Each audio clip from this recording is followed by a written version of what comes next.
तो आज जो है हम लोग सामाजिक विज्ञान का मॉडल पेपर देखने वाले हैं। ये मॉडल पेपर यूपी बोर्ड द्वारा जारी किया गया है और यूपी बोर्ड द्वारा जो भी मॉडल पेपर जारी किया जाता है उस मॉडल पेपर से लगभग 15 से 20 नंबर के प्रश्न पूछे जाते हैं। हर बार पूछे जाते हैं। पिछली बार भी मॉडल पेपर के ही 15 से 20 नंबर से पूछ लिए गए थे। तो आपको ये मॉडल पेपर तैयार करके जाना है। तो हम लोग आज जो है सभी प्रश्नों को देखने वाले हैं।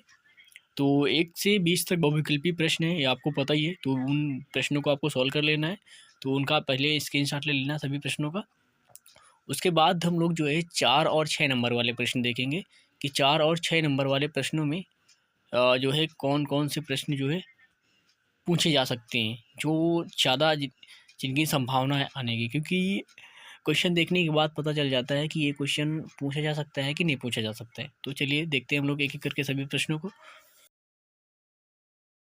विकल्पी जो है पढ़ के ज़रूर जाइए, क्योंकि ये 20 नंबर के प्रश्न आपके बहुविकल्पी सोच लीजिए। इसमें से ज़्यादा आपको कुछ लिखना नहीं है और बस केवल सही से केवल आपको ओमार पे गोला काला करना है, उसके आपको 20 नंबर दिए जाएंगे। तो प्रश्न है कि प्रथम विश्व युद्ध के पश्चात होने वाली महामंदी के 2 कारण लिखिए। ठीक है, 2 कारण है, इसलिए एक कारण 2 नंबर का और दूसरा कारण भी 2 नंबर का, यानी कि 4 नंबर का प्रश्न है। तो आपको पढ़ लेना है बढ़िया अच्छे से, तो आप वहाँ पर लिख लेंगे जा करके। चलिए अगला क्वेश्चन देखते हैं।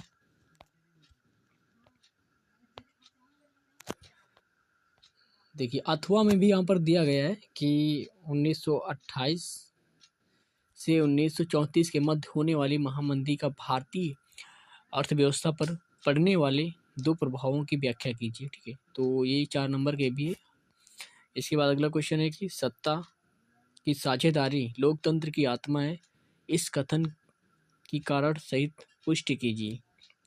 और अथवा में दिया है कि वर्तमान परिप्रेक्ष्य में जाति में राजनीति एवं राजनीति में जाति कथन की व्याख्या कीजिए। ये भी 4 नंबर का प्रश्न है। ये सब 4-4 नंबर वाले प्रश्न है। और अगला क्वेश्चन है नंबर 3 की आर्थिक विकास के लिए ऊर्जा एक आधारभूत आवश्यकता है, इसके कोई 2 कारण लिखिए। ठीक है, अगला क्वेश्चन है कि परिवहन तथा संचार के साधन किसी भी देश की जीवन रेखा क्यों माने जाते हैं, 2 कारण लिखिए। देखिए ये क्वेश्चन मोस्ट इंपॉर्टेंट, ये इस बार आ सकता है। ये परिवहन वाला क्वेश्चन इंपॉर्टेंट है। और अगला है कि बहुराष्ट्रीय कंपनियां अपने उत्पाद की उत्पादन लागत कम बनाए रखने के लिए किस प्रकार का प्रबंधन करती हैं, किन्हीं 2 का उल्लेख कीजिए।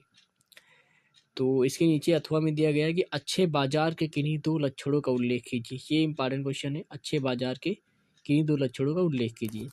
चलिए आप देखिए यहाँ पर अभी जितने भी हम लोग क्वेश्चन देख रहे थे वो 4 नंबर के थे और वो 80 शब्दों में लिखने थे। अब आपको 6 नंबर वाले प्रश्न मिलेंगे और इनमें से आपको 150 शब्दों में उनके आंसर देने हैं। तो यहाँ पर देखिए पहला क्वेश्चन, ये मोस्ट इम्पॉर्टेंट क्वेश्चन है कि महात्मा गांधी ने असहयोग आंदोलन क्यों चलाया, किन्हीं 2 कारणों को लिखिए। इसे उन्होंने स्थगित क्यों कर दिया, ये मोस्ट इम्पॉर्टेंट क्वेश्चन इस बार आ सकता है। और इसके नीचे अथवा में दिया गया है कि सत्याग्रह का क्या अर्थ है, महात्मा गांधी द्वारा चलाए गए जाने वाले किन्हीं 2 सत्याग्रह आंदोलनों का उल्लेख कीजिए। ये दोनों मोस्ट इम्पॉर्टेंट क्वेश्चन है, आपको तैयार करके जाने हैं इनको।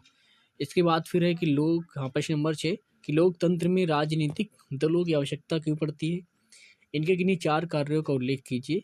और यहाँ पर तो पहले 2 है, फिर एक यानी पहले आवश्यकता क्यों पड़ती है वो 2 नंबर के, फिर 4 जो कार्य आपको लिखने हैं वो 1-1 नंबर के हैं।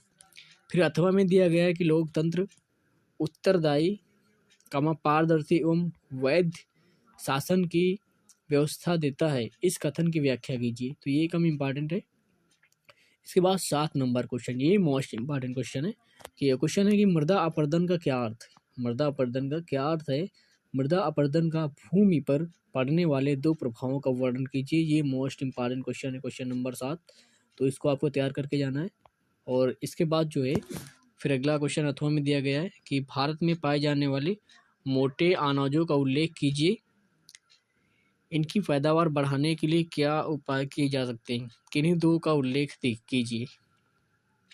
फिर प्रश्न नंबर 8 है कि असंगठित क्षेत्र के श्रमिक सामाजिक भेदभाव के शिकार हैं, इसके 3 कारण लिखिए। और अथवा में दिया गया है कि मानव विकास सूचकांक क्या है?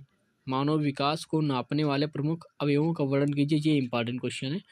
ये 8 नंबर का जो अथवा में नीचे लिखा है, ये इंपॉर्टेंट क्वेश्चन है, इसको आप तैयार करके जाएंगे। तो यहाँ पर देख लेते हैं 6-6 नंबर वाले कौन से क्वेश्चन इंपॉर्टेंट हैं जिनको आपको पढ़ लेना लगभग आ सकते हैं। ये 8 का अथवा पढ़ना है आपको, फिर 7 नंबर का ये मृदा अपरदन वाला पढ़ना है, और फिर ये 5 नंबर महात्मा गांधी के जो अथवा में है और महात्मा गांधी के आंदोलन वाले दोनों क्वेश्चन आपको पढ़ने हैं। तो ये सारे क्वेश्चन आपको तैयार करके जाने हैं। और भी मैं मॉडल पेपर अपलोड करने वाला हूँ, तो इनको आप पूरा तैयार कर लीजिए, क्योंकि इनसे आपके लगभग 15 से 20 नंबर के क्वेश्चन पूछ लिए जाएंगे, सेम यही क्वेश्चन आएंगे। तो इनको आप जरूर करके तैयार करके जाएं।